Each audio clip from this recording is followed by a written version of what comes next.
함께 말씀을 좀 나누도록 하겠습니다.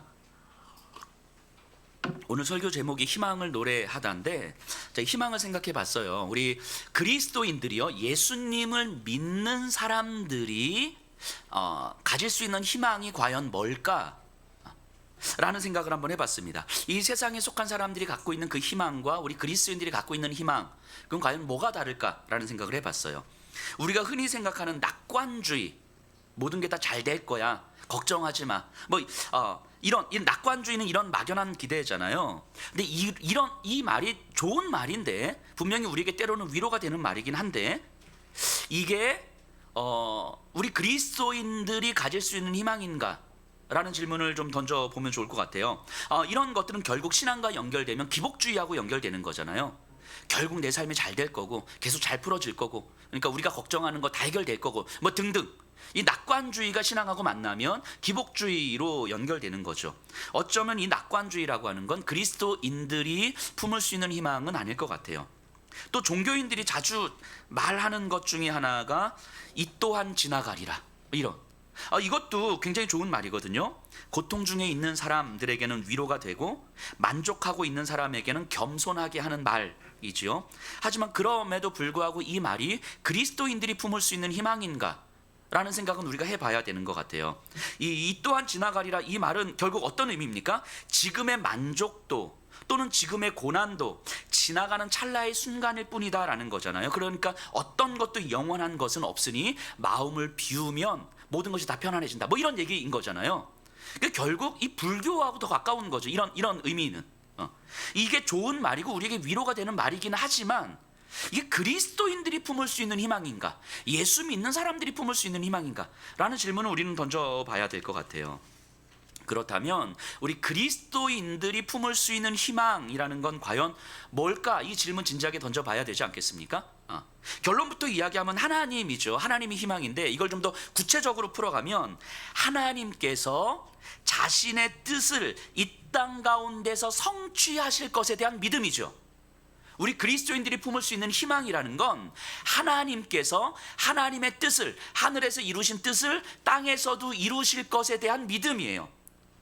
그 하나님의 뜻이 무엇입니까? 하나님의 뜻, 이 땅 가운데서 이루실 하나님의 뜻, 이 세상이 하나님의 사랑을 알고 그리고 그 사랑에 반응하는 거잖아요. 하나님이 세상을 얼마나 사랑하시는지를 알고 그 사랑에 반응하는 것, 그것이 하나님께서 영광 받으시는 일이잖아요. 그래서 그것에 반응할 수 있는 사람들이 이 자리에 모인 사람들일 것이고, 그리고 이 자리에 모인 사람들을 통해서 아직 하나님의 사랑을 알지 못하는 사람들에게 하나님의 사랑을 알게 하고, 그들로 하여금 하나님의 사랑을 깨닫고 하나님의 사랑에 반응하도록 하는 것, 그것이 하나님의 뜻이 이 땅 가운데 이루어져가는 과정인 거잖아요. 그래서 교회와 그리스도인들은 그 하나님의 뜻이 이루어지는 과정에 초청받은 사람들인 거죠. 그래서 이 교회와 그리스도인들을 통해서 하나님은 하나님의 뜻이 이 땅 가운데 그러니까 하나님의 뜻을 이루실 거라고 우리가 믿고 기대하는 것, 이것이 우리 그리스도인들이 가질 수 있는 희망인 거죠. 근데 이 세상은 생존을 위한 힘들의 전쟁터처럼 보이잖아요. 하지만 사실은 세상을 향한 하나님의 사랑이 펼쳐져 가는 과정이죠, 우리 믿음의 눈으로 볼 때. 그런데 이 사실을 알지 못하면 전쟁터에서 피 터지게 싸우고 승리하는 것에 삶의 의미를 두는 거예요. 내가 조금 더 많이 소유하고, 내가 조금 더 성공하고, 내가 조금 더 성취하고, 내가 조금 더 많은 것을 누리는 것으로 우리는 내 삶의 의미를 두는 거죠. 여기에 이제 한마디 덧붙이는 거죠. 이게 하나님의 은혜였습니다, 뭐 이런 식으로. 하지만 이 하나님의 진리를 알게 된다면 우리의 시선이 내가 이기는 삶, 내가 만족하는 삶이 아니라 하나님의 뜻이 어떻게 이루어지는가에 우리는 집중하게 되는 거예요. 그리고 결국 하나님의 뜻이 어떠한 권세에도 어떤 방해에도 불구하고 결국 하나님의 뜻이 이루어질 것을 믿고 기대하는 거예요. 그리고 거기에 우리를 맡기는 거죠. 이게 우리 그리스도인들이 가지는 희망이죠. 그러니까 결국 그리스도인들은 내가 어떻게 될 것에 대해서 희망을 갖는 존재가 아니고, 하나님이 무엇을 어떻게 하시는가에서 희망을 품을 수 있는 사람들이죠. 이게 세상에 있는 사람들이 희망을 품는 거하고는 완전히 다른 거죠. 그러니까 뭐 다 잘 될 거야, 걱정하지 마라, 이런 식의 이야기라든지 뭐 이 또한 지나가리라, 뭐 이런 식으로 우리가 희망을 품을 수 있는 사람들이 아닌 거죠. 내 안에서 내가 어떻게 경험되는가, 내 안에서 내가 무엇을 누리게 되는가가 아니라 하나님께서 무엇을 어떻게 일하고 계시고 그것이 어떻게 이루어질 것인지 거기에 대한 믿음이 우리의 희망일 거예요. 그런데 우리 자신을 한번 보면요, 제 자신도 마찬가지죠. 우리는 내가 얼마나 더 많이 갖고 어떻게 될 것인가에 대해서 우리는 희망을 찾고 싶은 사람들이잖아요. 저만 그런가요? 다들 아닌 것처럼. 그러죠. 내가 조금 더 많이 누리고 싶고 내가 조금 더 편안하고 싶은 거잖아요. 그게 우리의 모습이잖아요. 그런데 예배를 드림으로 하나님이 하시는 일이 선포가 될 때에, 하나님이 어떤 분이신지 선포가 될 때에, 아, 내가 여전히 나는 내 자신에게 집중되어 있구나라는 것이 보이기 시작하는 거예요. 그래서 예배를 드리면 하나님이 어떤 분이신지, 하나님이 무엇을 하시는지와 여전히 내 삶에 집중하고 있는 나 자신, 이 사이에 간극이 보이기 시작하는 거예요. 예배를 드리지 않으면 이 간극을 경험하지 않고도 여전히 살아갈 수 있을 텐데, 예배의 자리에서 우리는 이 간극을 경험하게 되는 거죠. 그래서 예배는 우리를 불편하게 만드는 거예요. 예배를 드리면 나에게 집중하고 있는 내 자신이 보여져서 불편한 거예요. 하나님이 어떤 분이신지가 선포가 돼서 불편한 거예요. 그래서 우리는 예배를 드릴 때마다 이렇게 간절히 기도하게 되는 거죠. 하나님, 내 삶이 그릇된 희망과 목적으로 소모되지 않게 해주십시오. 그릇된 희망을 품고 살아가는 우리를 구해 주십시오. 이렇게 기도하는 거예요. 그릇된 희망과 목적으로 살아가는 우리를 도와주십시오가 아니고, 그릇된 희망으로 살아가는 우리를 구해 주십시오 라고 간절히 기도하게 되는 거죠. 만일 우리의 예배가요, 우리가 드리는 예배가 하나님의 약속이 성취되기를 바라는 그 희망을 불러일으키지 못한 채 단순히 위로만 제공한다면, 그냥 이 또한 지나갈 테니 걱정하지 마십시오 라는 말 속에서 그냥 우리 마음 다스리는 시간으로 끝나고 넘어가는 거예요. 그냥 위로받고 끝나는 시간으로 넘어가는 거라고요.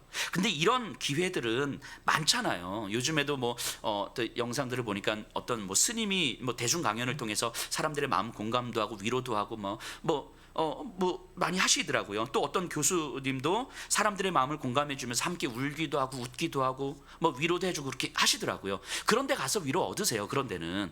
그런 데 많잖아요. 그런 기회들은 우리에게 많다고요. 이 시대에. 하지만 예배는 다르잖아요. 예배는 그냥 내가 위로 얻고 싶어서 오는 자리가 아닌 거잖아요. 그 위로도 당연히 포함되고, 당연히 그냥 막연한 위로도 우리에게 필요하겠지만 예배의 목적 자체가 거기에 있는 건 아니잖아요. 그래서 우리 그리스도인들은 예배를 드리는 가운데 하나님의 이야기를 들으면서 불편함을 느끼는 거예요. 그래서 오늘 이렇게 주님이 말씀하신 이 내용을 좀 우리가 함께 살펴보면서 우리가 정말 그리스도인들이 어떤 희망을 어떻게 노래해야 되는지를 함께 좀 살펴봤으면 좋겠어요. 우리 24절입니다. 22장 24절.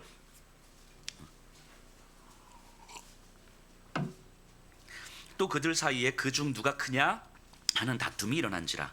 자, 지금 이 상황을 생각해 보셔야 돼요. 지금 이 상황은요, 예수님이 제자들과 마지막으로 유월절 식사를 하고 있는 장면이에요. 굉장히 비장하고 굉장히 엄숙한 장면일 것 같아요. 근데 이때 예수님이 뭐라고 말씀하시냐면, 이 전 본문인데요, 너희 중에 한 명이 나를 팔 것이다, 이렇게 이야기해요. 이게 얼마나 제자들에게 충격적인 이야기겠습니까? 마지막으로 모여서 이제 3년을 같이 하면서 뭔가 이렇게 다 으쌰으쌰 하고 있는 상황에서 너희 중에 하나가 나를 팔 것이다. 그럼 제자들의 이제 상황을 한번 생각해 보세요. 제자들은 아마 서로를 바라보면서 이런 이야기들을 나눴을 거예요. 도대체 누구지? 주님은 누구를 바라보면서 이렇게 이야기하는 거지? 그러면서 내가 얼마나 지난 3년 동안 예수님께 헌신했는데, 나는 예수님을 위해서 목숨도 버릴 준비가 되어 있어. 니들도 알지? 난 가정도 버렸고 직장도 버린 거 니들도 알지? 그럼 내가 예수를 배신한다고? 나는 아니지. 넌 아니야? 이런 이야기들이 제자들 사이에서 나누어지지 않았겠습니까? 그러면서 점점 감정이 격양되는 거죠. 나는 절대 아닌데 너는 어때? 뭐야, 나보고 지금 예수를 배신하겠다는 거야? 이런 게 감정 싸움이 일어나는 걸 거예요. 그러다 자연스럽게 이야기가 이어졌겠죠.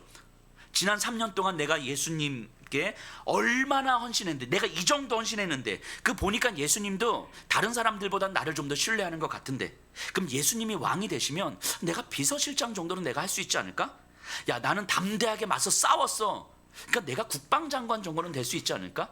내가 사람들을 모으고 조직하고 살림살이를 다 차지했는데 그럼 나는 국무총리 정도는 되지 않을까? 뭐 이런 식으로 제자들은 이야기가 계속 이어지고 있는 거예요. 그러다가 어느 자리가 더 영향력 있는 자리인지, 어떤 자리에 어떤 사람이 있어야 되는지, 뭐 이런 논쟁들이 있었겠죠. 제자들은 그런 예수님을 가운데 두고 제자들이 지금 그런 이야기들을 막 나누고 있었을 거예요. 그런 제자들의 모습을 예수님이 지켜보고 있는 거죠. 근데 이 제자들의 모습이 저는 이해가 돼요. 충분히 이해가 돼요. 왜냐면 저와 별반 다르지 않은 것 같거든요. 이 제자들의 모습을 보면.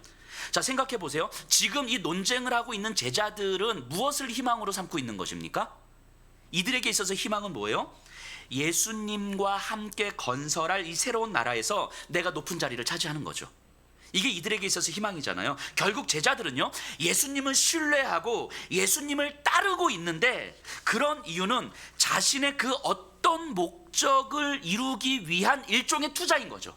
내가 예수님을 헌신하고 순종하고 믿고 열심히 따름으로 인해서 예수님이 왕이 되실 때 나에겐 어떤 자리가 주어질 것이라는 기대감이잖아요. 그러니까 투자 대비 얻을 결과가 이들에게 있어서는 희망이었을 거예요.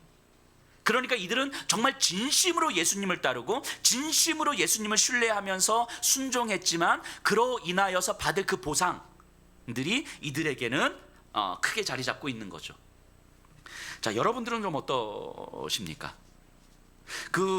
이제 우리 예수평화교회 성도님들이 그래서 지금처럼 진리를 붙들고 말씀을 붙들고 막 씨름을 하시잖아요. 그래서 지난주에도 말씀드렸던 것처럼 제 목소리도 듣고 싶지 않을 정도로 막 이렇게 싫다고. 근데 그게 제가 성도님 중에서 한 분이라고 말씀드렸는데 주중에 많은 성도님들하고 이야기해 보니까 한두 분이 아니더라고요. 그런 분들이 많더라고요. 제 목소리도 듣고 싶어 하지 않는. 그러니까 그 내 자아가 깨지지 않음에 대해서 말씀이 들려올 때 이게 힘든 거잖아요. 그럼에도 불구하고 이 진리가 믿어지기 때문에 애를 쓰는 거잖아요. 그래서 눈물을 흘리기도 하고 아프기도 하고, 그래서 정말 예배 드리고 싶지 않지만 또 나와 있는 이 예배 자리에 나와 있는, 또 정말 설교 듣고 싶지 않은데 집에서 설교 틀어놓고 있는 내가 정말 미친 것 같아서 힘들지만 그래도 말씀을 또 듣고 있는 거잖아요. 그런데 내 옆을 보니까 평생 지하고 싶은 대로 하는 사람이 있는 거예요. 아무런 고민도 하지 않으면서 살아가는 사람이 있어요. 정말 편안해. 예배 드리니까 너무 좋대, 막 행복하대. 그런데 나중에 천국을 딱 갔는데 그 사람도 같이 있는 거야. 여러분들 어떻습니까? 좀 억울한 마음이 들까요? 나는 평생 이렇게 말씀 붙들면서 씨름하면서 살아왔는데 평생 지하고 싶은 대로 하면서 살아오다가 천국에 갔더니 같이 만났어. 억울하실까요? 이럴 거면 나도 이 땅에서 마음대로 살다 올 걸. 말씀은 개뿔 뭐 이러면서 이런 마음 혹시 드실까요? 저도 생각을 해봤거든요. 저도 제 자신을 목사로서 제가 뭐 잘난 것도 아니고 능력도 없고 뭐 부족한 것이 많지만 그럼에도 불구하고 나름 복음적으로 목회를 하겠다고 몸부림치면서 목회를 했는데, 조금 더 큰 교회, 아름다운 교회, 조금 더 성도들이 많이 올 수 있는 사역들을 막 만들어가고 막 그렇게 추구를 할 수 있음에도 불구하고 안 그러려고 정말 애를 쓰고 있는 것 같은데, 그런데 제 옆을 보니까 실제 그런 사람이 있는 게 아니고 예를 드는 거예요. 평생 한 영혼을 향한 하나님의 뜻은 묻지도 않고 자신의 이름과 명예만 높이려 했던 목사가 있는 거예요. 근데 천국을 갔는데 그 사람이 딱 있는 거야, 같이. 저는 억울할 것 같거든요. 제 자신을 보면 억울할 것 같은 거예요. 그럴 거면 나도 그냥 이 땅에서 조금 더 편하게 목회할 걸, 뭐 이런 생각 들 것 같은 거죠. 내가 정말 진짜 한 사람 붙들고 1년이고 2년이고 이렇게 아둥바둥 해야 될 이유가 있었던가, 뭐 이런 생각을 하게 되지 않을까 싶어요. 자, 생각해 보면 이런 억울함이 왜 들까요? 이런 억울함이, 저는 이런 생각이 드는 거예요. 제 목회가 일종의 투자라고 생각하고 있기 때문인 것 같아요. 제가 바라는 희망은 지금은 힘들지만, 지금은 고생하지만, 지금은 열매가 하나도 없는 것 같고 한 영혼 붙들고 1년이고 2년이고 아둥바둥 하는 게 되게 바보처럼 보이지만, 그럼에도 불구하고 시간이 지나면 하나님은 어떤 보상을 해주실 것이고, 이 땅에서가 아니면 천국에서라도 뭔가 보상을 해주실 것에 대한 기대감이 제 안에 있는 희망이 아니었을까 싶은 거죠. 그러니까 이렇게 나름 애를 쓰고 복음적으로 목회하고 있는 이 모습이 일종의 투자인 거죠. 일종의 투자. 어떤 보상에 대한 투자. 저 진짜 속물인 것 같아요. 제가 봐도. 그렇죠? 근데 여러분들은 어떻습니까? 지금 이 땅에서 말씀으로 몸부림치는 삶이 혹시 어떤 보상, 이 땅에서가 아니면 저 천국에서라도 받을 그 일종의 보상 때문에 이루어지는 투자는 아닙니까? 이게 지금 제자들의 모습인 거예요. 예수를 진심으로 따르고 예수를 진심으로 헌신하고 예수를 진심으로 신뢰하고 있지만 그러므로 인하여서 받을 그 어떤 보상들이 이들에게는 자리를 잡고 있는 거죠. 우리가 복음적으로 목회를 하는 것은, 여러분들이 말씀으로 몸부림치는 것은요, 그 어떤 보상 때문이 아니고 그 과정 자체를 통해서 하나님을 알아가는 기쁨을 경험할 수 있기 때문이지요. 이 과정이 아니면 하나님을 알아가는 기쁨을 누릴 수가 없기 때문인 거예요. 눈물로 기도하는 이 시간이 아니면 눈물로 기도하시는 주님의 마음을 알 수 있는 방법이 없기 때문인 거잖아요. 그래서 우리가 아파하고 힘들어하고 눈물 흘리면서 기도하며 몸부림치는 이 시간을 통해서 우리는 하나님의 마음을 알아가는 기쁨을 누리는 거죠. 그리고 하나님의 뜻이 그렇게 기도하는, 그렇게 몸부림치고 있는 여러분들을 통해서 이 땅에 펼쳐질 것이 우리에게 믿어지는 거예요. 내가 이렇게 아파하고 힘들지만 내 아픔을 통해서 주님의 아픔이 경험이 되고 그 주님의 아픔을 통해서 이 땅에 펼쳐질 그 하나님의 일이 우리에게 믿어지기 때문에 그것이 기대가 되고, 그래서 그 하나님의 일에 나를 맡겨갈 수 있는 거잖아요. 그래서 눈물을 흘리는 그 시간 자체가 여러분들에게는 희망이고 하나님을 경험하는 삶인 거예요. 그래서 목회를 하면서도 그 한 영혼 붙들고 애를 쓰다가 성도 한 분이 하나님을 알아가는 삶을 조금씩 깨달아 갈 때 거기서 저는 하나님을 경험하게 되는 거죠. 그 기쁨을 누리게 되는 거죠. 그렇게 눈물을 흘리며 하나님을 알아가는 기쁨을 누리며 살아가다가 우리 주님 나라에 갈 때 우리의 눈에서 눈물을 닦아주실 그 주님으로 말미암아 우리는 정말 영광스러움을 경험하는 거예요. 그 이상의 저 사람도 와 있네 때문에 억울한 게 아니라 우리의 눈물을 닦아주시는 그 주님으로 충분한 영광스러움을 경험하는 거예요. 그 시간들을 이 땅 가운데서 주님을 알아가는 사람들을 살아왔기 때문에 그 영원한 천국에서 우리의 눈물을 닦아주실 그 주님이 기대가 되는 거예요. 믿음의 씨름은요, 다른 보상을 위한 투자가 아닌 거예요. 자, 그런 제자들의 모습을 보시고는 예수님이 말씀하시는데요. 25절입니다. 예수께서 이르시되 이방인의 임금들은 그들을 주관하며 그 집권자들은 은인이라 칭함을 받으나. 자, 세상의 임금은 힘을 가지고 있고요, 또 집권자들은 은인이라 칭함을 받는데, 은인은 대중들에게 은혜를 베품으로써 명예를 얻는 사람들인 거예요. 이 시대에는요, 뭐 권력, 돈, 명예 있으면 단연코 명예를 선택하는 시대였단 말이죠. 그러니까 명예를 위해서 자신의 모든 재산을 다 내어놓아도 그 명예를 선택하는 시대. 그러니까 명예가 가장 중요한 신의 축복이라고 믿었던 시대인 거예요. 그래서 돈이 많은 사람들은 이 백성들을 위해서 공공도로를 건설하고 자기 사비로 공공건축물을 지음으로써 백성들의 칭송을 받는 거예요. 이런 사람들을 은인이라고 합니다. 은인. 그러니까 은인은 결국 돈 많은 사람들인 거예요. 돈 많은 사람들. 예수님이 하시는 말씀은 세상에서 높은 사람들은 권력을 가지고 있고 돈 많은 사람들이다라는 거예요. 힘과 명예를 가지고 있는 사람들. 그런데 제자들한테, 그런데 너희들도 이들처럼 힘과 명예를 가지고 싶은 것 아니냐? 이 질문 던지는 거죠. 오늘날 우리들에게도 마찬가지인 거죠. 예수님은 우리에게 질문 던지는 거예요. 여러분들도 결국 이 세상 사람들처럼 힘과 명예를 갖고 싶은 것 아니냐? 그것이 여러분들의 삶의 희망이 아니냐라고 질문 던지는 거죠. 예수님이 이렇게 말씀하시죠. 26절, 27절. 너희는 그렇지 않을지니 너희 중에 큰 자는 젊은 자와 같고 다스리는 자는 섬기는 자와 같을지니라. 앉아서 먹는 자가 크냐 섬기는 자가 크냐? 앉아서 먹는 자가 아니냐? 그러나 나는 섬기는 자로 너희 중에 있느니라. 자, 너희는 그렇지 않을지니, 너희는 다르다 이 얘기를 하는 거예요. 자, 젊은 자는 작은 자, 낮은 자를 얘기하는 거예요. 그러니까 세상의 질서와는 다른 방식으로 세상을 바라봐야 된다는 거예요. 시선 자체가 바뀌는 거예요. 가치의 기준 자체가 바뀌는 거예요. 힘과 명예를 가지는 것이 우리의 희망이 아닌 거지요. 자, 앉아서 먹는 자는 주인이고 서서 섬기는 자는 종이잖아요. 근데 예수님은 온 세상의 주인이신 주님께서 서서 섬기는 자로 오셨다라는 거예요. 누가복음에는 언급되지 않지만 요 장면에서 예수님은 허리에 수건을 두르시고 제자들의 발을 씻겨 주셨을 거예요. 지금 요때 자신이 섬기는 자, 작은 자로 살았음을 좀 보여주고 계시는 거죠. 그러니까 예수님은 큰 자가 된다는 것은 얼마나 많은 사람들이 나를 섬기는가에 달려있는 것이 아니고 내가 얼마나 많은 사람들을 섬기는가에 달려있는 것이다, 이 얘기를 하는 거예요. 그리고 예수님은 자신의 생명을 십자가에서 내어주심으로 모든 인류를 섬기는 자가 되셨고 그로 인해 모든 인류에게 은인이 되신 거죠. 이것이 복음이 지니는 역설적 신비인 거죠. 하나님 안에서만 가능한 이 복음의 신비인 거죠.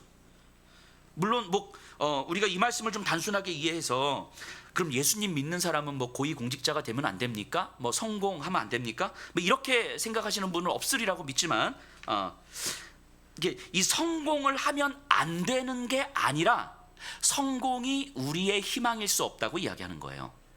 이해가 되시죠? 자, 우리의 마음을 한번 깊이 들여다보세요. 과연 우리는 무엇을 희망하고 있는가? 우리의 삶에서 우리가 희망하는 바가 무엇인가? 이 질문을 던져 보셔야 합니다. 28절 보세요. 너희는 나의 모든 시험 중에 항상 나와 함께한 자들인즉. 나의 모든 시험이란 아버지의 뜻으로, 하나님 아버지의 뜻으로부터 멀어지게 만들려는 하나님의 사단의 공격을 이야기하는 거예요. 그러니까 예수님 광야에서 시험을 받기도 했고 많은 사람들이 예수님을 왕으로 추대하려고 하기도 했고 또 생명의 위협을 받기도 했잖아요. 이 모든 시간들이 하나님의 뜻을 생각하지 못하도록 했던 시험이라는 거예요. 그러니까 우리로 하여금, 여러분들로 하여금 하나님의 뜻을 생각하지 못하도록 하는 그 모든 것들이 시험이라고 이야기하는 거예요. 그것이 때로는 고난이 됐든 때로는 풍족함이 됐든 많은 물질적 풍요가 우리를 하나님의 뜻을 생각하지 못하도록 한다면 그것은 우리에게 시험이 되는 거죠. 우리의 고난이 하나님의 뜻을 생각하지 못하도록 한다면 그건 우리에게 시험이 되는 거예요. 예수님은 이렇게 말씀하시는 거예요. 제자들에게 내가 그런 모든 시험들을 다 받았는데 너희도 나와 함께 그 시험을 받았고 앞으로도 계속 받을 것이다. 그런데 너희는 나와 함께 잘 견디었고 앞으로도 잘 견딜 것이다. 요 얘기하는 거예요. 잘 견딜 것이다. 이 잘 견딜 것이다의 근거를 예수님이 이렇게 말씀하세요. 31절 32절인데요.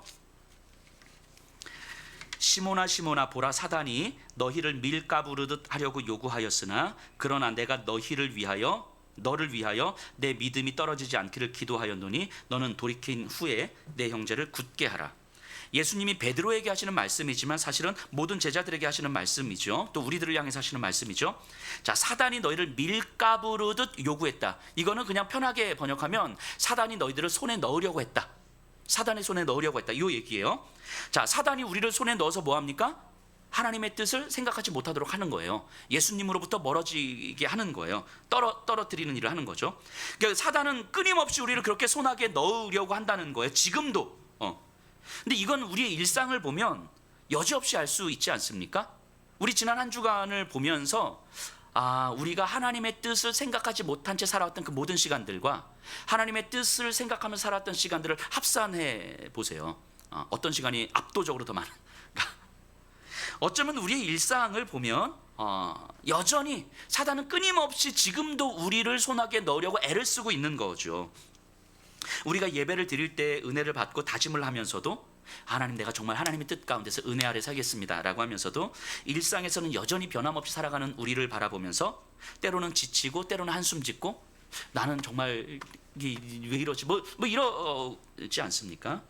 우리는 어쩌면 풍요 속에서는 그 풍요를 누리느라 집중해서 하나님의 뜻을 생각하지 못하고 절망 속에서는 원망과 불평하느라 하나님의 뜻을 생각하지 못하기도 해요. 그것이 어쩌면 사단이 우리를 손아귀에 넣으려고 하는 거죠. 하지만 예수님은 그걸 다 알고 계신다는 거예요. 아직 일어나지 않은 일인데도 사단이 너를 손아귀에 넣으려고 지금도 앞으로도 계속 할 거다 라고 이야기하는 거예요. 너희들이 아무리 애를 써도 이 믿음의 실패를 경험할 수밖에 없다. 그래서 예수님께서 제자들을 위해서 하시는 일이 뭐냐면 너희들의 믿음이 떨어지지 않기를 내가 기도하고 있다, 이 얘기를 하는 거예요. 자, 내 모든 시험에 너희가 나와 함께 견뎠다, 그러니까 앞으로 견딜 것이다 라고 말씀하시는 근거가 뭡니까? 너희들이 믿음이 좋아서 뭐 순종을 잘해서 헌신을 해서가 아니라 예수님의 기도 때문이라는 거예요. 제자들을 향한 예수님의 기도. 그러니까 너희들은 실패를 경험할 테지만, 믿음이 무너지기도 할 테지만, 그렇다고 해서 너희가 진짜 무너지는 것은 아니다. 너희들의 마음은 무너져서 마음으로는 예수를 부인했지만, 그렇다고 해서 너희를 사랑하는 내 마음이 무너지는 건 아니다. 나는 사단의 권세를 이겼고, 그리고 내가 너희를 위해 기도하고 있기 때문에 너희는 무너지는 것 같지만 사실은 무너지는 거 아니다, 이 얘기하는 거예요. 그러자 베드로가 발끈합니다. 33절 34절이에요.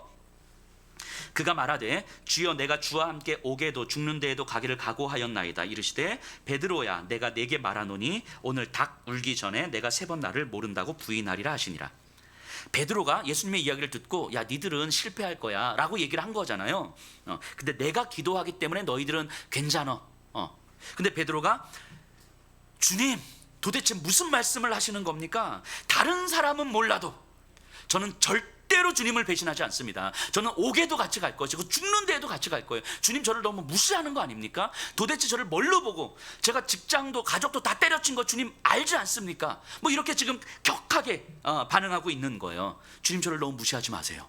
저는 주님을 절대 떠나지 않을 거예요. 뭐 이러고 있는 거죠. 베드로는 진심이에요. 지금 진심이고 정말 목숨도 버릴 각오였어요. 근데 그 베드로를 주님이 바라보고 계시는 거잖아요. 그 마음이 어떠셨을까요? 그냥 저는 이랬을 것 같아요. 그냥 넉넉하게 웃으셨을 것 같아요. 막 흥분하고 있는 베드로에게 그냥 넉넉하게 웃으시면서 이렇게 말씀하시는 거죠. 베드로야 너 오늘 밤에 나를 부인할 거야. 베드로가 얼마나 황당했겠어요. 예수님 지금 장난하십니까? 저 절대 안 그럴 거라고요. 베드로야 너는 오늘 밤에 나를 모른다고 할 거야. 그런데 이미 내가 너 다 알고 있거든.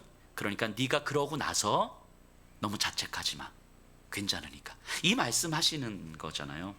너는 지금 진심이지만 사실은 너 안에는 너도 모르는 두려움이 있는데 오늘 밤에 너 안에 있는 그 근원적 두려움에 너는 직면하게 될 거다.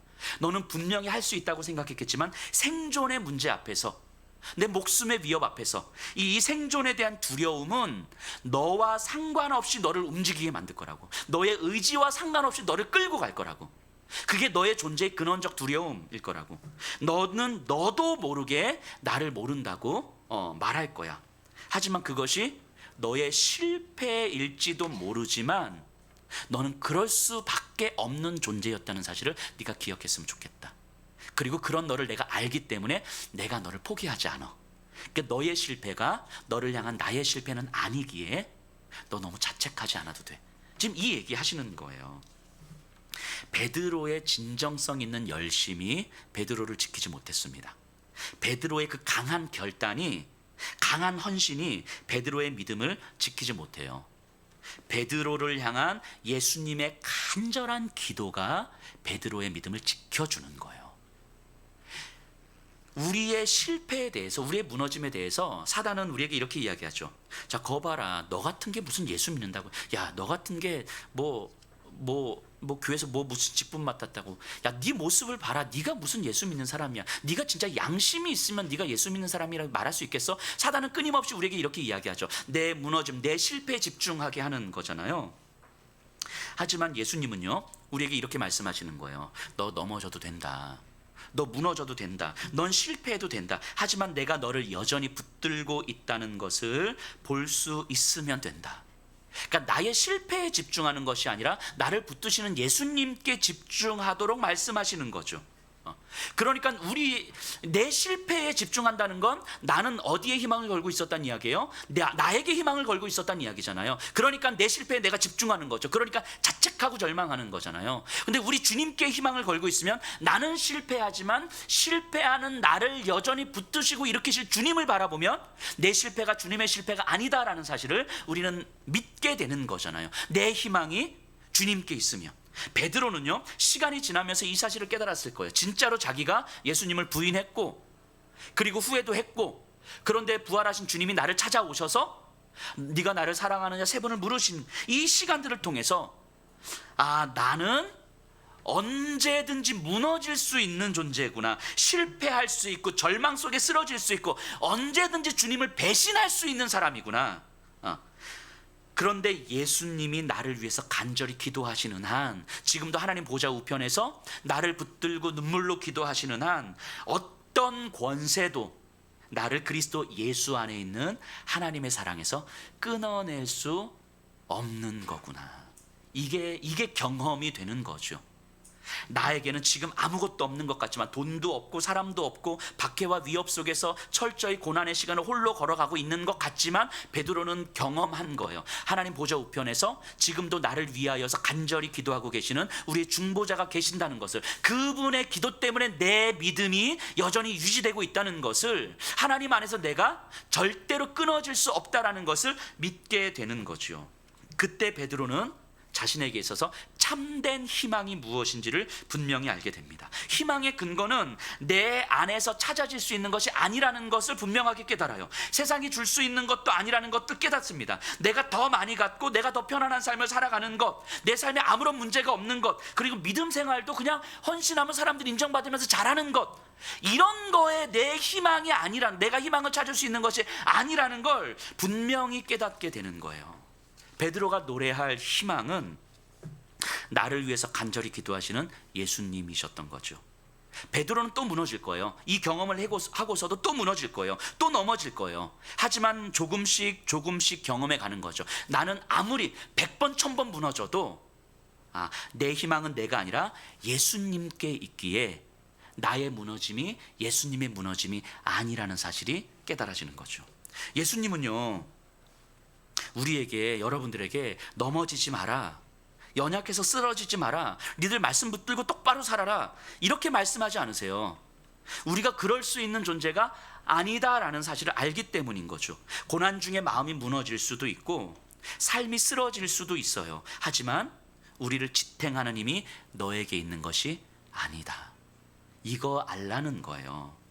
너를 위해 지금도 기도하고 있는 나에게 달려있다라는 사실을 알기를 원하시는 거예요. 그러니까 여러분들 좀 넘어져도 돼요. 괜찮습니다. 저도 넘어지는, 목사인 저도 여러분들보다 더 많이 넘어지잖아요. 맨날 무너지고 맨날 넘어져요. 그런데 안 넘어지려고 애를 쓰고 무너지지 않으려고 애를 쓰면 쓸수록 사실은 내 안에 힘이 더 들어가더라는 거죠. 내 안에 힘이 더 들어가고 내가 버티려고 애를 쓰면 쓸수록 내 자아가 더 강해지고, 그럼 내 말이 더 세지고, 결국 이렇게 되더라는 거죠.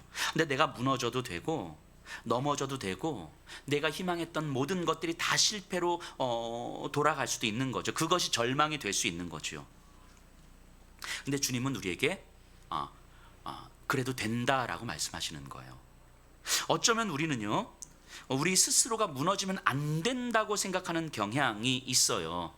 마치 내가 쓰러지면 나라는 존재가 없는 것처럼, 세상에서 쓸모없는 존재가 되는 것처럼 자존심 상하고 견딜 수 없어 하는 거죠. 그래서 무너지지 않으려고 안간힘을 쓰잖아요. 자존심도 세워보고 돈을 더 많이 가져보려고도 하고 무리해서 일을 하기도 하고, 그러면서 누군가에게 의도치 않게 상처를 주기도 하고. 하지만 우리가 분명히 알아야 할 것은, 인간은요, 하나님의 창조 질서인 그 에덴을 떠나면서부터 근원적 불안함을 지닐 수밖에 없는 존재라는 사실을 우리는 알아야 돼요. 하나님의 그 아름다운 창조 질서, 하나님 안에서의 그 완전한 조화 안에 있던 인간이 하나님의 품을 떠나는 순간부터 우리를 완전하게 채워줄 수 있는 것은 없는 상태가 돼버리는 거예요. 이거를 인간이 가진 근원적 불안함이라고 합니다. 근원적 불안함. 인간은 에덴을 떠나면서부터 근원적 불안함을 지닌 존재예요. 그런데 우리 자신이 근원적 불안함을 지닌 존재라는 것을 인지하지 못하는 거예요. 그러니까 내 안에 불안함을 해소하기 위한 방법들을 이 세상에서 찾는 거죠. 조금 더 힘을 많이 가지면, 조금 더 돈을 많이 가지면, 내가 조금 더 성장하면, 내가 조금 더 많은 일을 하면, 내가 조금 더 성공하면, 남들보다 조금 더 내가 잘 나가는 것처럼 보이고 사람들이 나를 인정하고 칭찬하는 것 같으면 그럼 내가 덜 불안할 것 같은 생각을 하는 거예요. 그런 방식으로 우리의 근원적 불안함을 채우려고 하는 거죠. 하지만 그런 방식으로는 결코 채울 수 없는 것이 근원적 불안함인 거예요. 그러니까 채울 수 없는 것들로 끊임없이 채워가려고 하니까 지금 당장 만족하는 것 같지만 또다시 결핍을 느끼고 또 채워야 되고, 또 만족되지 않고 또 채워야 되고, 채울 수 없는 것들로 평생을 채우면서 살아가려니 그 삶이 얼마나 피곤합니까? 그래서 현대인들의 인류 역사 속에서 인간의 삶 자체가 그래서 피곤한 거예요. 그 피곤함을 감출 수 있는 것이 돈이고 권력이고 힘이었었는데, 성공이었었는데, 그럼에도 불구하고 우리의 삶의 피곤함은 감출 수가 없는 거죠. 이 피곤한 삶을 때로는 여행이나 레저로 쉬려고 하고, 또다시 채울 수 없는 것들로 채우려고 살아가는 삶, 지금 당장 만족할 수 있는 것들에만 우리의 시선이 집중되는 거죠. 그러니까 결국 뭡니까? 쉼 없는 쉼을 소망하는 거예요. 쉼을 누릴 수 없는 쉼을 소망하는 거예요. 안식할 수 없는 안식을 소망하는 거예요. 마치 그게 안식인 것처럼. 그러니까 점점 시대가 갈수록 사람들의 시선이 근시안적이 되는 거잖아요. 지금 당장 나를 만족시키면 마치 그것이 전부인 것처럼 생각하는 것. 결국 우리의 최선은 불행을 향해서 가는 여정일 수밖에 없는 거죠. 결코 채워질 수 없는 만족을 향해서 달려갈 때에 어느 순간 절대적으로 채워질 수 없는 순간과 마주하게 될 거거든요. 결코 내가 만족할 수 없는 그 순간과 마주하게 될 거라고요. 그때는 모든 것이 무너지는 거죠. 그 순간을 향해서 우리가 지금 달려가는 거 아닙니까? 이런 삶이 제자들이 누가 크냐 문제로 논쟁하는 이 모습인 거예요. 바로 오늘 현대인들이 살아가는 모습 아닙니까? 그리스도인들이 믿음을 투자라고 여기며 사는 모습 아닙니까? 채울 수 없는 것들을 희망하며 살아가는 삶. 우리가 무너지면 안 된다는 생각, 내 삶은 내 힘으로도 충분히 살 수 있다는 생각, 그래서 더 힘을 내고 애를 쓰면서 살아가려는 그 모습, 어쩌면 제자들이 희망했던 것들을 우리도 희망하며 살아가는 모습이겠다 싶어요. 그런 제자들에게 예수님은, 또 우리들에게 예수님은 말씀하시는 거죠. 무너져도 된다, 못해도 된다, 실패해도 된다. 하지만 그 무너지는 자리에서, 절망의 자리에서, 눈물과 아픔의 자리에서, 그 가슴을 찢고 애통하면서 기도하는 자리에서 주의 말씀이 들리는 거예요. 주의 말씀이, 내가 너를 놓지 않고 있음을, 내가 여전히 너를 위해서 기도하고 있음을, 너의 실패가 나의 실패가 아니라는 것을 주의 마음이 들리는 거죠. 제가 우리 성도님 한 분하고 오랜 시간 계속 이야기를 나누고 있거든요. 지금도 우리 성도님에 관한 이야기를 제가 종종 이렇게 하잖아요. 이거는 사전에 제가 다 동의를 얻고 하는 거예요. 다 그분에게 직접 물어보고 이런 이야기를 잠깐 이렇게 해도 되겠냐라고 물어보고 하는 거예요. 그래서 혹시 말씀을 드리면서 이거 내 얘기하시는 거 아닌가 싶은데, 제가 사전에 동의를 구하지 않으신 분은 그분 이야기 아니에요. 네. 이 한 성도님이 계시는데 한참을 오랜 시간을, 진짜 힘겨운 시간을 보냈어요. 지금도 여전히 같은 시간을 보내고 있는, 전혀 나아지지 않는 시간을 견디고 버티고 애를 쓴 시간들이 있어요. 그런데 시간이 갈수록 상황은 더 안 좋아지고 더 이상 버틸 힘이 없어지고, 그래서 어느 순간 내가 모든 것을 내려놔야 되겠다, 내가 더 이상은 내 삶을 유지할 수 있는 힘이 없고, 내 가정을 지켜갈 힘이 없고, 내 아이들을 지켜갈 힘이 없고, 내 자신을 지킬 힘조차 없는 순간까지 와서 모든 걸 다 이제 그냥 포기하고 싶은 상황까지 이제 온 거죠. 그 여정 속에서 저와 계속 이야기를 나눴거든요. 계속 일주일에 한 번씩 만나서 계속 이야기를 나누고 기도도 하고 예배도 드렸어요. 제가 그러면서 이런 말씀을 드렸거든요. 집사님이 지금 처해 있는 상황이 집사님의 삶을 결정하는 것 같아 보이지만, 이 현실이 집사님의 삶을 벼랑 끝으로 몰아가 모든 것을 끝내려는 것처럼 보이지만, 결코 상황이 집사님의 삶을 결정지을 수는 없습니다. 집사님의 삶을 결정지을 수 있는 분은 유일하게 한 분, 하나님밖에 없습니다. 제가 이런 말씀을 드렸는데, 그런데 이 말이 이해도 안 되고 받아들여지지도 않고 전혀 들리지도 않는 거예요. 도대체 뭘 어쩌라는 건지. 지금 나는 이 상황에서 누가 봐도 지금 이 상황은 최악의 상황을 거듭하고 있는 것이고, 나는 더 이상 할 수 있는 모든 에너지를 다해서 이제까지 해왔는데도 불구하고 더 이상은 할 수 있는 힘이 없었을 때, 나는 견딜 힘이 없는데, 그러니까 이제 듣고 싶지도 않고 예배를 드리는 것도 아무 의미도 없어 보이는 거죠. 그렇게 절망의 어둠을 혼자 이제 걷고 있었던 거예요. 제가 그분과 이야기하면서 때로는 그분의 이야기를 듣기도 하고 때로는 강하게 이야기하기도 했지만, 여전히 그분의 삶에서는 희망이 없이 살아가고 있는 거죠.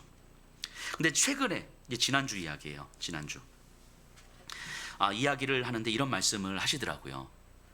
목사님이 하셨던 그 말씀이요, 상황이 내 삶을 결정 지을 수 없다는 말이 정말 대체 무슨 말인지 이해도 안 되고 받아들여지지도 않았는데 이제 그 말이 무슨 말인지 조금 알겠어요. 이 말씀을 하시는 거예요.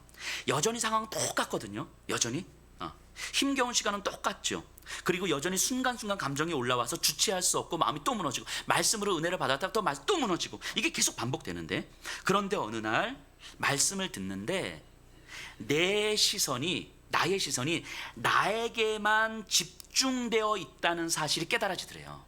나는 이게 전부였고 여기서 내가 할 수 있는 최선을 다하고 있었는데 어느 순간 내 시선이 나에게만 계속 집중되어 있구나. 내가 붙들고 싶은 자신이 있는 거예요. 내가 희망하는 내 가정이 있는 거예요. 내가 희망하는 내 삶이 있는 거예요. 그래서 내 가정을, 내 자신을 어떻게든 내가 바라는 모습으로 지켜가려고 애를 쓰는데 더 이상은 애를 쓸 힘이 없어지니까 다 포기하고 싶은 거예요. 이제는 안 되는 거구나. 이제는 다 깨뜨려야 되는 거구나.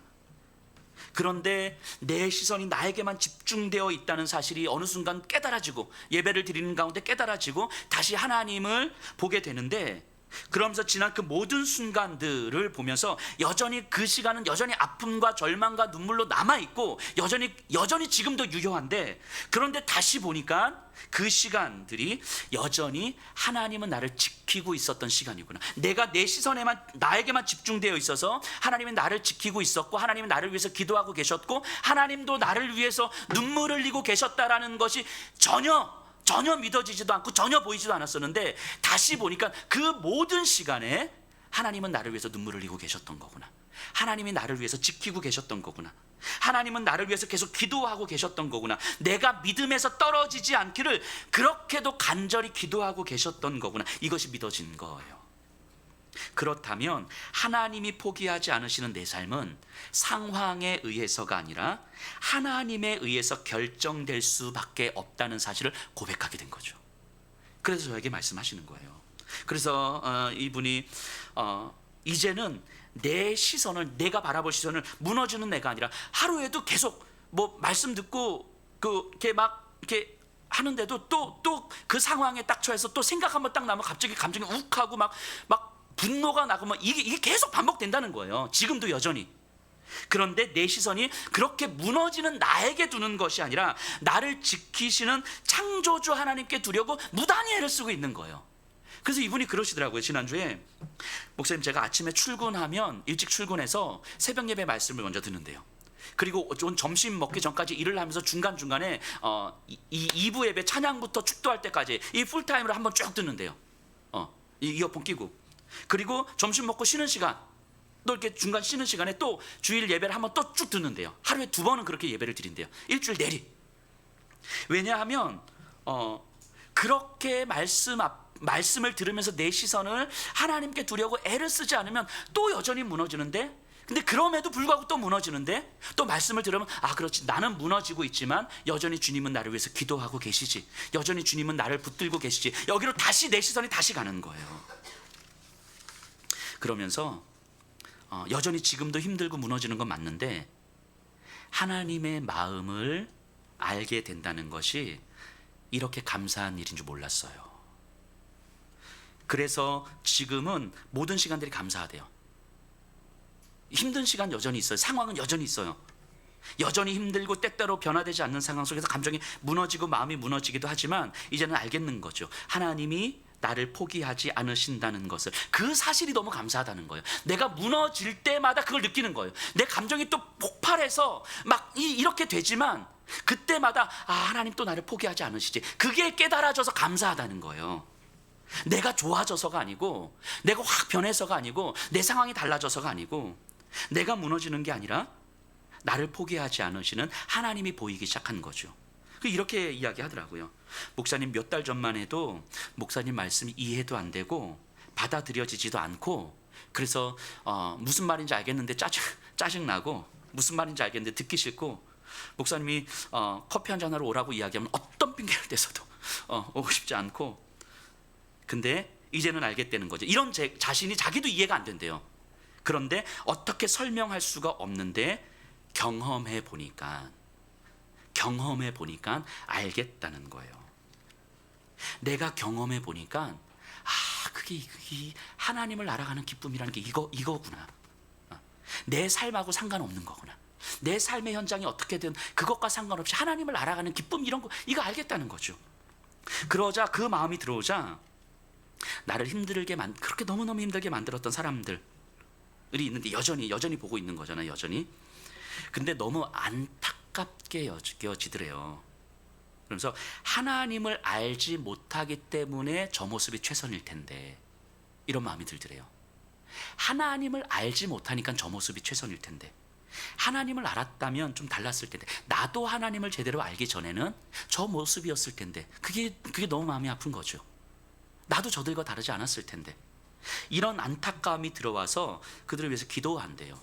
그리고 그들을 위해서 사랑을 하는 거죠.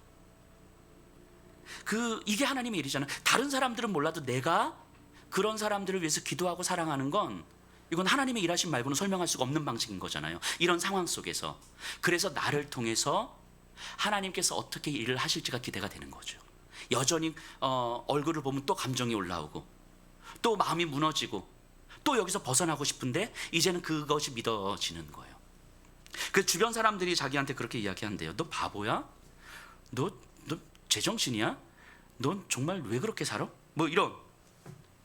근데 그렇게 말하는 사람들 마음이 충분하게 이해가 되는데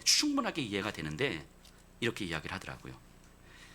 근데 목사님, 저에게는 하나님이 계시잖아요. 하나님이 하시는 일이 기대가 되는 거죠. 하나님이 하시는 일이. 그러니까 내 안에서 하나님이 나한테 뭔가 많이 주시는 게 아니라 하나님은 여전히 하나님의 일을 이 땅 가운데서 하시는구나. 근데 그걸 내가 보게 되는 거예요. 그걸 내가 기대하게 되는 거예요. 그것이 자기의 삶의 희망이 되는 거죠. 여전히 아프고, 여전히 절망 가운데 있고, 여전히 매일매일 눈물을 흘리는 삶을 살아가지만 그것이 희망이 된대요. 그래서 지난주에 만나서 이야기를 하는데 그냥 무슨 하나님 이야기만 나오면 울어. 하나님이 당신을 포기하지 않는, 울어. 그래서 제가 그렇게 이야기했어요. 집사님, 이 시간이 조금만 지나고 나면 우리 예배 시간에 간증 한번 하시라고, 간증 한번 하셨으면 좋겠다고. 뭐 언제가 될지 모르겠지만 집사님의 그 아픔과 눈물과 그 절망의 시간은 상황과 그 정도는 다르지만 모든 사람들이 겪고 있는 시간들 아니겠냐고. 그런 분들에게 교회가 해줄 수 있는 이야기는 하나님 이야기 아니냐고. 그냥 괜찮다고, 그냥 이 또한 지나갈 거라고, 그건 잘 알될 거라고. 이게 아니라 하나님께서 어떤 일을 하고 계시는지를 이야기해 주는 것, 그게 교회가 해줘야 되는 이야기 아니겠냐고. 집사님이 경험한 그 하나님의 이야기. 그래서 여전히 상황은 똑같은데, 여전히 상황은 절망적인데, 그럼에도 불구하고 하나님은 그 상황과 상관없이 하나님의 일을 어떻게 이루어 가시고 그것이 어떻게 집사님에게 기대가 되고 희망이 되는지에 대한 그 하나님의 이야기가 결국 우리들에게 위로가 되는 이야기 아니겠냐고. 교회가 해줄 수 있는 이야기 아니겠냐고. 교회는요, 정말 희망을 노래하는 곳이어야 되잖아요. 모든 성도님들이, 이 자리에 계신 분들은 참된 희망을 노래할 수 있어야 되는 사람들 아닙니까? 그럴 때 이 세상에서 채울 수 없는 그 불안함에 지친 사람들이 교회와 그리스도인들을 보면서 자신들이 추구했던 가짜 희망과 하나님 안에 있는 그 진짜 희망을 보게 되지 않겠습니까? 그때 우리 성도님들은 무너져 있는 다른 사람들을 보면서 자기 안에서 경험된 하나님의 이야기를 해줄 수 있는 거예요. 나를 위해서, 그리고 당신을 위해서 지금도 믿음이 떨어지지 않기를 간절히 기도하시는 우리 예수님이 내가 노래할 유일한 희망입니다. 당신에게도 유일한 희망이 되어야 합니다. 이렇게 이야기해 줄 수 있는 거 아니겠습니까? 이런 이야기는요, 특별한 몇몇 사람들의 이야기가 아니에요. 우리 모두의 이야기예요. 저의 이야기이고 이 자리에 있는 모든 분들의 이야기인 거죠. 여러분들의 삶에서 경험되는 이야기예요. 그런데 이게 경험이 되면 예수님이 하시는 그 기도의 능력을 알게 되는 거예요. 주님이 나의 중보자라는 사실, 이게 얼마나 큰 능력인지를 알게 되는 거예요. 내가 노래할 희망은 여전히 지금도 일하시는 하나님이실 수밖에 없다는 것이 이제는 고백이 되는 거예요. 우리의 평생의 삶 속에서 정말 희망을 노래할 수 있었으면 좋겠습니다. 우리